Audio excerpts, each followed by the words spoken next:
அருமை சொந்தங்களே, உதயநிதி ஸ்டாலின் சமீப காலத்துல அண்ணன் எடப்பாடி பழனிசாமி அவர்களை பற்றி பேசுவதை நீங்க எல்லாம் கேட்டுட்டு இருக்கிறீங்க.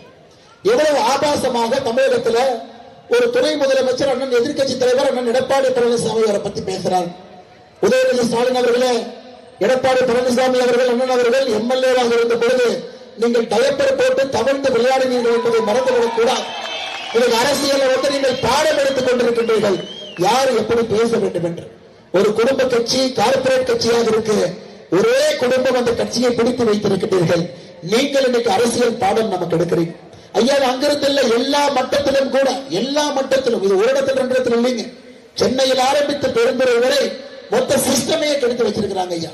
தலைமைச் செயலாளர் ஆரம்பித்து கீழே வரக்கூடிய எல்லா இடத்திலும் கூட நீங்க பாருங்க. சமீபத்தில் பெருந்துறையில பத்திரிகையில படிச்சேன், குன்னத்தூர்ல இருந்து பெருந்துறைக்கு ரோடு போடுறாங்க. திராவிட முன்னேற்ற கழகத்தினுடைய இந்த பகுதியினுடைய தெற்கு ஒன்றிய செயலாளர் பிரபு அங்க போறார்.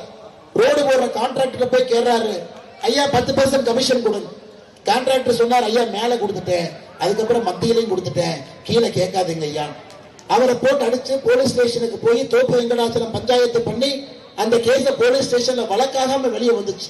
திமுக காரங்க இது நடக்கலன்னு நீங்க சொல்லுங்க, ரோடு போடுற கான்ட்ராக்டர் போய் நீங்க அடிக்கலன்னு சொல்லுங்க. திமுக தெற்கு ஒன்றிய செயலாளர் பிரபு போய் அங்க கான்ட்ராக்டர் அடிக்கலன்னு நீங்க சொல்லுங்க. அனைத்து இடத்திலும் கூட அடாவடி அரசியல். அதனால்தான் நான் பேசும்பொழுது சொன்னேன், பெருந்துறைக்கு அடாவடி அரசியலை அறிமுகப்படுத்திருக்கக்கூடிய தோப்பு வெங்கடாச்சலத்தை முழுமையாக நீங்கள் நிராகரிக்க வேண்டும் அன்பு சொந்தங்களை. அடுத்து பெருந்துறையில் இன்னொன்றும் கூட, இன்னைக்கு 100 நாள் வேலை வாய்ப்பு திட்டத்தினுடைய பயனாளிகள் சகோதரிகள் இங்கே நின்று கொண்டிருக்கின்றீர்கள். அருமை சொந்தங்களே, இன்னைக்கு பாரதிய ஜனதா கட்சியோடு அனைத்து இந்திய அண்ணா திராவிட முன்னேற்ற கழகம் கூட்டணியில் இருக்கிறாங்கிற ஒரே காரணத்திற்காக அதிமுகவின் மீதும் அவதூறு பறக்கிறான். பிஜேபி மேல பொய்யா சொல்லுவான், நாங்க அதை சமாளிச்சு உண்மையை கூட சொல்லிக்கிட்டே வருவோம். ஓ பிஜேபி உள்ள வந்துரும், பிஜேபி உள்ள வந்துரும், பிஜேபி உள்ள வந்துரும். பிஜேபி உள்ள வந்தா என்னையா பிரச்சனை திமுகவுக்கு? பாரதிய ஜனதா கட்சி உள்ள வந்து இந்தியாவில எந்த மாநிலம் கெட்டு போய் இருக்கிறது? ஜம்மு அண்ட் காஷ்மீரில் ஆரம்பித்து எந்த மாநிலத்தை பாரதிய ஜனதா கட்சி தன்னுடைய ஆட்சியில் கெடுத்திருக்கிறது? இந்தியாவுடைய உறுதித்தன்மையை பாரதிய ஜனதா கட்சி நிலைநாட்டி இருக்கிறது. வடகிழக்கு மாநிலங்களாக இருக்கட்டும், ஜம்மு அண்ட் காஷ்மீராக இருக்கட்டும், பஞ்சாபாக இருக்கட்டும், இன்னைக்கு பாரதமாக இருக்குதுன்னா அதுல இந்தியாவில் ஒரு அரசியல் கட்சி முழு பெருமையை எடுத்துக் கொள்ள முடியும் என்றால் அது பாரதிய ஜனதா கட்சி மட்டும்தான். அருமை சொல்லுங்க, இங்க பாரதிய ஜனதா கட்சி அனைத்து இந்திய அண்ணா திராவிட முன்னேற்ற கழகம் கூட்டணி கட்சி எதற்கு ஒன்றாக இருக்கின்றோம்? நம்முடைய பொது எதிரி திமுகவை வீழ்த்தலும் என்பதிலே ஒற்றை கருத்துல ஒன்றாக இருக்கின்றோம். அருமை சொந்தங்கள், அனைத்து இந்திய அண்ணா திராவிட முன்னேற்ற கழகத்தை பொறுத்தவரை தனித்தன்மையான இயக்கம். 1977 தேர்தலில் இருந்து பாத்தீங்கன்னா இந்தியாவில் ஒரு பிராந்திய கட்சி அதிக முறை சட்டமன்றத்தில் வெற்றி பெற்றிருக்கின்றார் என்றால் அந்த பெருமை அனைத்து இந்திய அண்ணா திராவிட முன்னேற்ற கழகத்துக்கு சொந்தம். திமுக எத்தனை முறை மக்கள் உங்களை கூப்பிட்டு உட்கார வச்சிருக்கிறாங்க. 10 ஆண்டு காலம் ஆட்சியில் வேண்டாம், ஒரு 5 ஆண்டு காலத்துக்கு ஆட்சியில வேண்டாம். தமிழகத்தில் வரலாறு காணாத தோல்வி திராவிட முன்னேற்ற கழகத்துக்கு கொடுத்திருக்கிறாங்க. 2014 பாராளுமன்ற தேர்தலில் 20% கீழே ஓட்டு வாங்கின கட்சி அது. இன்னைக்கு அவர்கள் அதிமுகவை பார்த்து அண்ணாதுரை ஐயா, அண்ணா என்கின்ற பெயரை எடப்பாடி பழனிசாமி ஐயா சொல்லக்கூடாது என்று கட்டுக்கதை பேசிக் கொண்டிருக்கின்றார்கள். ஐயா, உங்களுக்கு தெரியும், பேரறிஞர் அண்ணா அவர்களை பற்றி உங்களுக்கு தெரியும். அவருக்கு சொந்தமாக குழந்தைகள் இல்லை. தங்கச்சியினுடைய 4 குழந்தையும் தத்தெடுத்து வளர்த்தவர். 4 குழந்தைகளும் இன்னைக்கு பேர குழந்தை, கொல்லு பேத்தி, கொல்லு பேர வரைக்கும் அரசியல்ல யாரும் இல்லாம அவங்க பாட்டுக்கு வேலையை பார்க்கிறாங்க. திராவிட முன்னேற்ற கழகம் ஆரம்பித்த பொழுது ராபின்சன் பூங்கால 1949 செப்டம்பர் 18 முதல் பொதுக்கூட்டத்தில் 27 பேர் மேடையில் உட்கார்றாங்க. 27 பேருக்கு கட்டக்கடைசியாக மேடையில் இருந்தது கருணாநிதி அவர்கள். இன்னைக்கு அந்த கட்சியை மொத்தமாக பிடித்து குடும்ப கட்சியாக மாற்றி, கார்பரேட் கட்சியாக மாற்றி, ஒரு இடத்திலேயும் குறுநில மன்னர்கள். அங்க போங்க, கே.என். நேருடைய பையன் MP, K.N.. Nehru MLA, Duraimurugan பையன் எம்பி, அங்கே துரைமுருகன் அவர்கள். தமிழச்சி தங்கபாண்டி இங்க எம்பி, அவருடைய சகோதரர் அங்க ராமநாதபுரத்துக்கு போனீங்கன்னா திருச்சூரில அவரு எம்எல்ஏ, தமிழகத்தினுடைய நிதி அமைச்சர், அவங்க அப்பா தங்கபாண்டியன் எம்எல்ஏ. தமிழகம் முழுவதும் பாருங்க, இந்த குடும்ப கட்சிகள் ஆக்டோபஸை போல ஒரு இடத்திலும் கூட ஊடுருவி இருக்கின்றார்கள். அப்ப எப்படிங்க ஜனநாயகம் இருக்கும்? எப்படி ஏழை மக்களுக்கு ஒரு மரியாதை இருக்கும்? திராவிட முன்னேற்ற கழகத்தை முழுமையாக நிராகரிக்க வேண்டிய பொறுப்பு இருக்கு.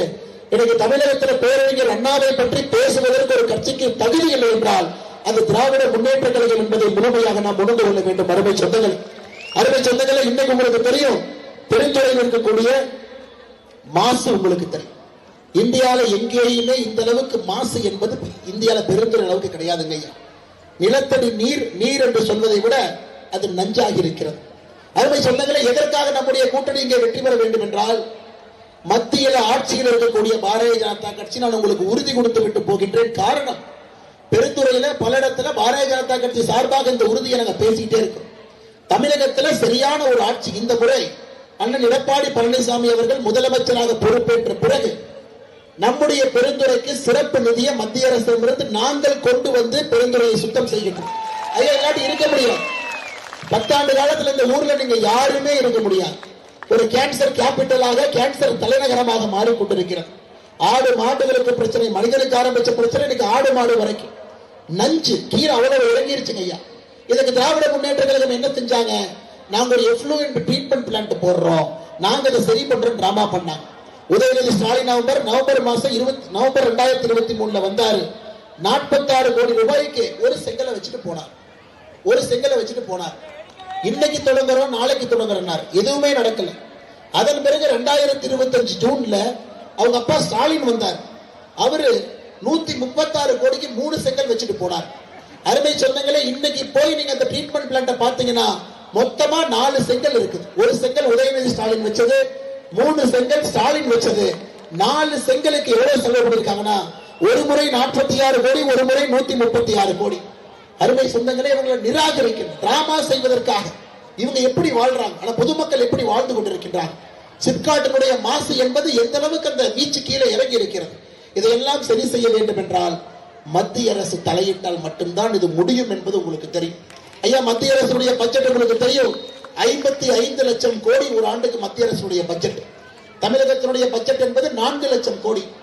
மத்திய அரசோடு இணக்கமாக இருந்தால் மட்டும்தான் வளர்ச்சி நிச்சயம்.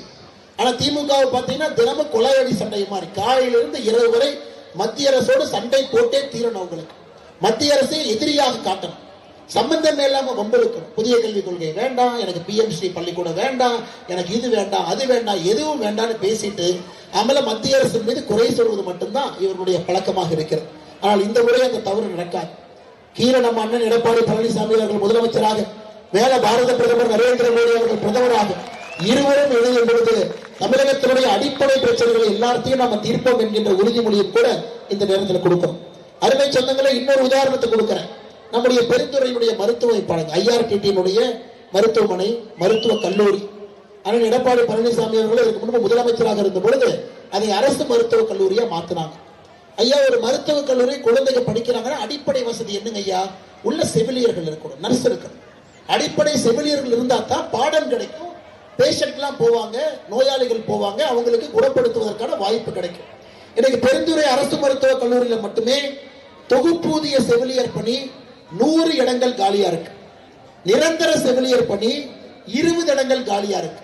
பெருந்துறையினுடைய அரசு மருத்துவக் கல்லூரியில 120 செவிலியர் பணி காலியா இருக்கு. எப்படி மக்களுக்கு ஒரு நியாயம் கிடைக்குங்க? எப்படி அங்கே படிக்கக்கூடிய குழந்தைகள் ஒரு சிறந்த மருத்துவர்களாக படித்துவிட்டு வெளியே வருவார்? அருமை சொந்தங்களே, பெருந்துறையில் இருக்கக்கூடிய அடிப்படை பிரச்சனை கூட உங்களால பூர்த்தி செய்ய முடியல. அடுத்து பாருங்க, இதே பெருந்துறையினுடைய சட்டமன்ற தொகுதியில ஊத்துக்குளி வட்டத்துல குமரிக்கல் பாளையம், எத்தனை நாளைக்கு மக்கள் போராடுவாங்க? எத்தனை நாளைக்கு போராடும்? 700 நாட்கள் போராடணும். 700 நாட்கள்.